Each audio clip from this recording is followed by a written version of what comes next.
कानून, cyber fraud, यातायात का किस प्रकार का योगदान हमारे जीवन में है, हमारे पुलिस उपाधीक्षक श्रीमान रामकांत जी मलिदा साहब को कि वो पधारे और संक्षिप्त में अपनी बात रखें। श्रीमान रामकांत जी मलिदा साहब, जोधा तालुका सर का अभिनंदन। स्वागत।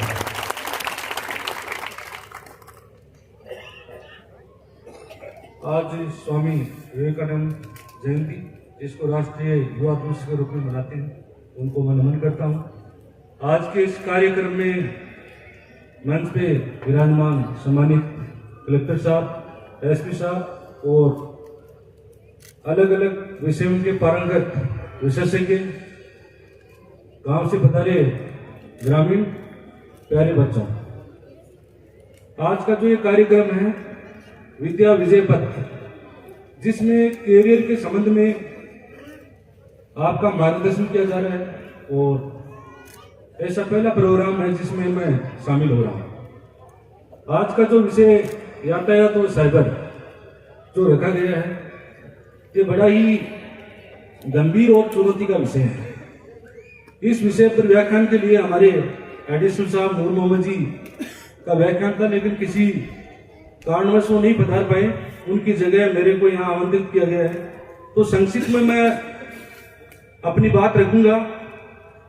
आज राजस्थान सरकार और पुलिस विभाग साथ भी प्रशासन के साथ में यातायात को लेके कभी सुरक्षा सप्ताह, कभी सुरक्षा पखवाड़ा और समय समय पर यातायात को लेके समझाइश भी की जाती है। साथ ही यातायात के अभियान भी नियमित रूप से चलाए जा रहे हैं, क्योंकि जिस प्रकार सड़कों का जाल बिछा है, वाहनों की संख्या बढ़ी है, उसी के अनुरूप दुर्घटनाएं में बढ़ी है। तो ज्यादातर जो दुर्घटनाएं हो रही है वो अपने यातायात के जो नियम हैं उसकी सही तरीके से पालना नहीं कर रहे हैं। क्षमता से अधिक जो सवारियां वो बिठाई जा रही है, साथ में जो यातायात के संबंध में जो नियम बने उसका पालन नहीं किया जा रहा है। 2024 के जो भारत के आंकड़े हैं उसमें दुर्घटनाओं से होने वाली मौतों की संख्या 1,77,000 है, जो कि एक बड़ी संख्या है। साथ ही दिन प्रतिदिन आपके आसपास भी ऐसी दुर्घटनाएं होती हैं और गत वर्ष का जो डाटा है मेड़ता सर्किल का, लगभग 60 व्यक्तियों की सड़क दुर्घटनाओं से बढ़ती हुई है। जिस परिवार में दुर्घटना होती है उसके जो नौजवान, जो भी परिवार के सदस्य, अगर उसकी मृत्यु हो जाती है तो वह परिवार पूरी रूप से टूट जाता है। साथ ही उसके जो रिश्तेदार हैं उनके ऊपर भी अनावश्यक भार बढ़ता है। तो कहने का तात्पर्य है कि जब भी वाहन चलाएं, यातायात के नियमों का पालन करते हुए वाहनों को चलाना है, ताकि सड़क दुर्घटनाओं में कमी ला जा सके। साथ ही छोटे छोटे बच्चे हैं, वो भी बाइक लेके घूमते हैं और उनको यातायात के नियमों का न तो पता है, न स्पीड का पता है, उससे बहुत दुर्घटनाएं होती है। तो गार्जियन से भी हमारा आग्रह रहेगा कि वो अपने बच्चों को तभी बाइक दे जब उनकी उम्र 18 से अधिक हो जाए, साथ ही वो उनका लाइसेंस बन जाए, वो वाहन चलाने के काबिल हो, तभी उनको व्हीकल दे। क्योंकि अकेले पुलिस विभाग और प्रशासन का ही ये मैटर नहीं है, अपितु आप लोगों का सहयोग इसके लिए आवश्यक है। दूसरा जो विषय सबसे जो गंभीर है वो है साइबर क्राइम। अभी जो परंपरागत जो अपराध होते थे, मारपीट के हैं, छेड़खानी के हैं, आस पड़ोसियों में झगड़े हैं, खेत की लड़ाई है, उन अपराधों से परे जाके अपराधियों ने एक नया तरीका इजाद किया है, जिसको अपने साइबर अपराध के नाम से जानते हैं। लेकिन जैसी टेक्नोलॉजी का आविष्कार हुआ और जो मोबाइल, आज ऐसा कोई घर नहीं जिसके घर में 2, 3, 4, 5 मोबाइल नहीं हो। और जब से कोरोना आया, बच्चों के हाथ में मोबाइल फोन आ गए ऑनलाइन पढ़ाई के नाम से। लेकिन तकनीकी का सही ज्ञान न होने की वजह से उसका दुरुपयोग भी होता है। तो अपने बच्चों के हाथ में जो आपने मोबाइल थमा रखे हैं उसका सही रूप से वो उपयोग करें, इसके लिए आप लोगों को बड़ा ध्यान रखना है। तो जो क्रिमिनल्स हैं, अपराधी, वो दूर बैठे, सुदूर कहीं पर भी बैठे हैं, दूसरे स्टेट में है, हो सकता है कंट्री के बाहर भी है, तो मोबाइल इंटरनेट का यूज करके वो आपके साथ में धोखाधड़ी भी कर सकते हैं, अपराध में फंसा सकते हैं। तो जो मोबाइल, इंटरनेट और ऐसी इलेक्ट्रॉनिक डिवाइस जिसके माध्यम से कोई इलीगल एक्टिविटी होती है, जिसको अपने अपराध करते हैं, ऐसे अपराध को साइबर अपराध कहते हैं। तो साइबर अपराध के बहुत तरीके हैं, जैसे धोखाधड़ी।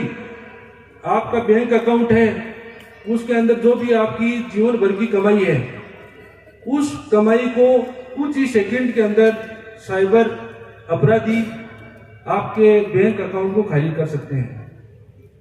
आपसे ओटीपी पूछ सकते हैं। ओटीपी जानते हो आप? One time password. जो भी बैंक से रजिस्टर्ड मोबाइल नंबर होता है उसके ऊपर एक 6 डिजिट या 4 डिजिट का एक अंक आता है एसएमएस के द्वारा। तो वो ओटीपी अगर किसी अकाउंट के संबंध में लगाया जाए तो वो पैसे हैं उसको अपने ट्रांसफर कर सकते हैं, विड्रॉल कर सकते हैं। तो ओटीपी के द्वारा या अन्य किसी माध्यम से भी आपका अकाउंट को हैक किया जा सकता है। तो बैंक कभी भी किसी भी प्रकार से जो डिटेल है बैंक खातों की, वो फोन करके नहीं लेती है।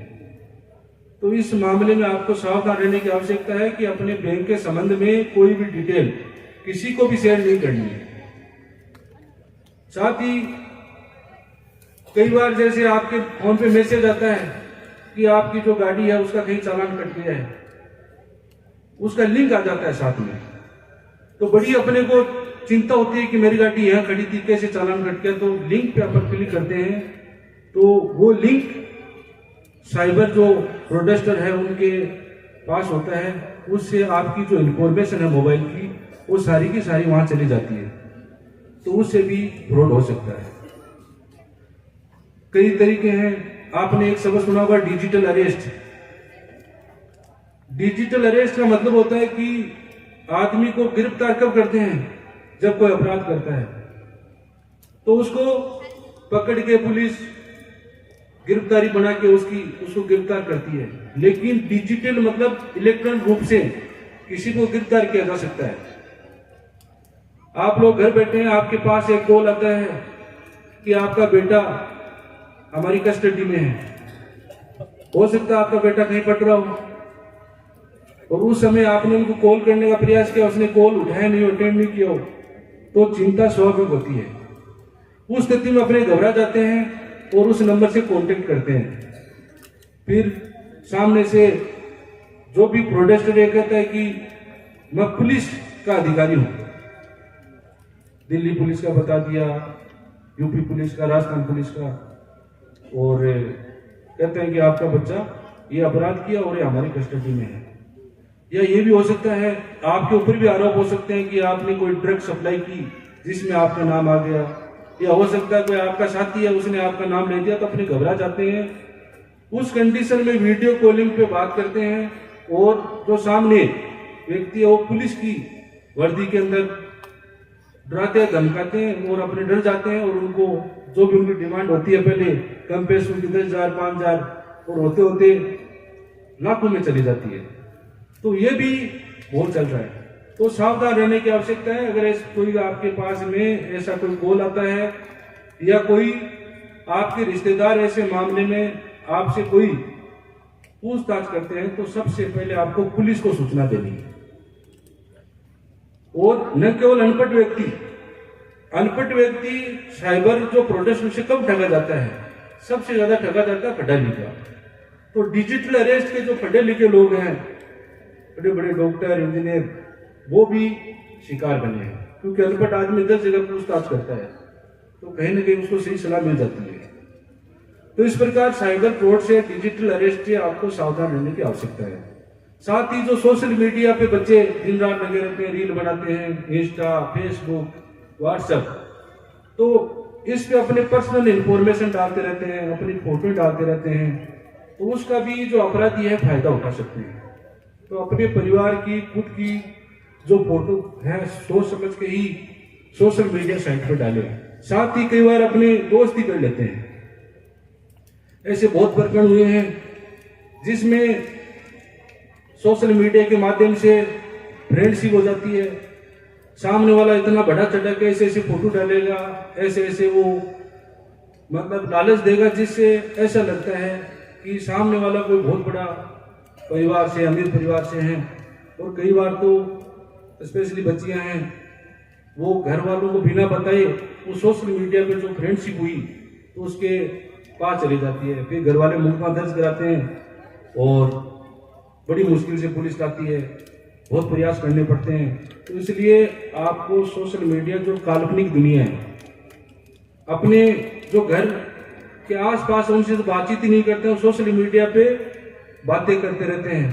तो अपने को ये सोच समझ के कदम आगे बढ़ाने हैं, क्योंकि जिन चीज का अपने को पूरा पता नहीं होता है, असलियत पता नहीं होती है, उसमें हमेशा आदमी ठगा जाता है। साथ ही सोशल मीडिया में कई बार अपने से कमेंट कर देते हैं। ऐसे कई मैटर हो गए जिसमें सांप्रदायिक माहौल बिगाड़ने की कुछ पोस्ट होती है, उसको अपने जाने अनजाने में पोस्ट कर देते हैं, शेयर कर देते हैं, तो अपराध के अपने भी भागी हो जाते हैं। साथ ही एक एक्ट है पोक्सो एक्ट, जो 18 साल से कम उम्र के बच्चों के संदर्भ में बनाया गया है। उनके साथ में भी किसी प्रकार का कोई अपराध होता है तो उसमें कठोर सजा का प्रावधान किया गया है।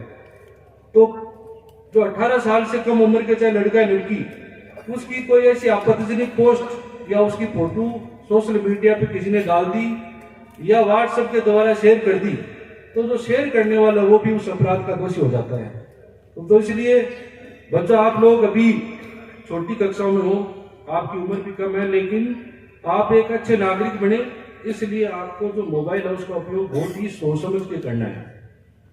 अपने जो पर्सनल डिटेल्स है, आधार कार्ड है, पैन कार्ड है, बैंक अकाउंट की डिटेल्स है, वो बहुत ही सोच समझ के किसी को आगे फॉरवर्ड करनी है। कई बार अपना मोबाइल गुम हो जाता है, अपने सोचते हैं कोई बात नहीं, मोबाइल दूसरा ले आएंगे, लेकिन उस मोबाइल का दुरुपयोग हो सकता है। तो एक पोर्टल है भारत सरकार की, संचार साथी पोर्टल, जिसके ऊपर अलग अलग और उसके अंदर पोर्टल है।